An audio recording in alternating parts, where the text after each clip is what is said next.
بسم اللہ الرحمن الرحیم. ان پل کی شرارت ہے جس سے جو خوشی آپ کو حاصل ہوتی ہے اس کے بدلے میں آپ قلبی سکون پا سکتے ہیں. آپ کا اسکول یا کالج کا جو آخری دن ہوتا ہے اور آپ اپنا خوبصورت یونیفارم پہن کے جاتے ہیں، جب آپ نکلتے ہیں تو وہ یونیفارم رنگ آلود ہوتا ہے، طرح طرح کے اس پہ جملے لکھے ہوتے ہیں اور طرح طرح کی جو ہے اس میں اشعار اور سگنیچر ہوتے ہیں جو کہ کسی صورت بھی کسی دوسرے طالب علم کے لیے قابل استعمال نہیں رہتا.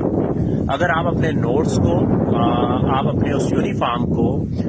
اپنے کسی ہمجولی طالب علم کے لیے کہ جو اس کو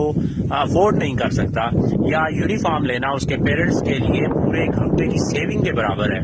تو اگر آپ اس کو اپنا وہ صاف ستھرا یونیفارم آپ اپنے نوٹس، اپنی کتابیں، اپنا بیگ اتنی خوبصورت میں پیش کریں گے تو یقین مانیے کی شرارت جس سے آپ کے اور دوسری طرف آپ کا وہ گفٹ وہ آپ کے لیے حقیقی قلبی سکون کا باعث بنے گا. اس لیے اچھی باتوں پہ عمل کریں اور ایک اچھی روایت بنائیں تاکہ یہ معاشرہ رہنے کے لیے ایک بہت اچھی جگہ بنے. السلام علیکم.